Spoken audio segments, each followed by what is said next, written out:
திருச்செங்கோடு அர்த்தநாரீஸ்வரர் கோவிலின் அதிசயங்கள் உங்களுக்கு தெரியுமா?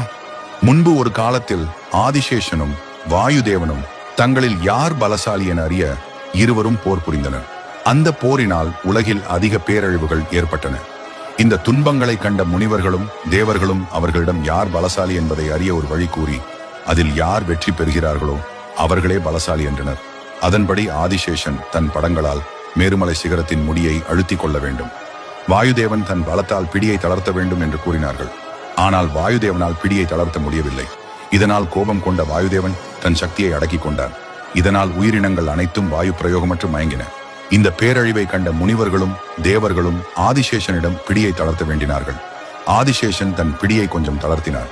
இந்த சந்தர்ப்பத்தை பயன்படுத்தி கொண்ட வாயுதேவன் தன் சக்தியால் அப்பகுதியை வேகமாக மோதி அச்சிகரத்துடன் ஆதிசேஷனின் சிரத்தையும் சேர்த்து பூமியில் 3 செந்நிற பாகங்களாய் சிதறி விழுந்தது.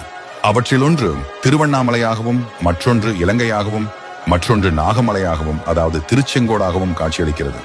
அதன் பிறகு ஒரு நாள் பிருங்கி முனிவர் கைலாயம் வரும் வேளைகளில் சிவபெருமானை மட்டும் வழிபட்டுவிட்டு அவரது அருகில் இருக்கும் உமாதேவியை வழிபடாமல் விட்டு விடுவார்.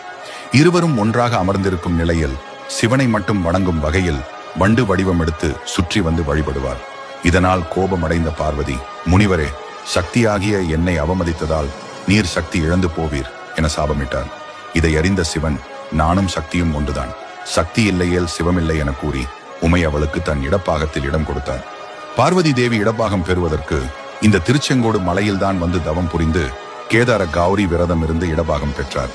இக்கோயிலில் கேதார கௌரி விரதம் புரட்டாசி வளர்ப்பிறை அஷ்டமி திதியில் ஆரம்பித்து 21 நாள் கடைபிடிக்கப்படுகிறது. அப்படி சிவனை நினைத்து தவம் செய்யும் போது சிவபெருமான் லிங்க வடிவமாக வந்து காட்சி தந்து மறைந்தார். பின் அந்த லிங்கத்திலேயே பார்வதியும் கலந்தார். அர்த்தநாரீஸ்வர மூலவருக்கு முன்னால் மரகத லிங்கம் உள்ளது குறிப்பிடத்தக்கது. இவ்வளவு சிறப்புகள் வாய்ந்த நாகமலையில் பல அற்புதங்கள் உள்ளன.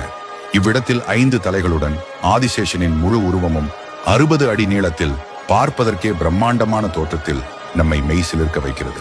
நாகரின் முழு உடலிலும் பக்தர்கள் மஞ்சளையும் குங்குமத்தையும் கலந்து பூசி உள்ளனர். இவ்வாறு மஞ்சள் குங்குமம் தடவி வழிபடும் போது நாகதோஷம் நீங்குவதாக நம்பிக்கை.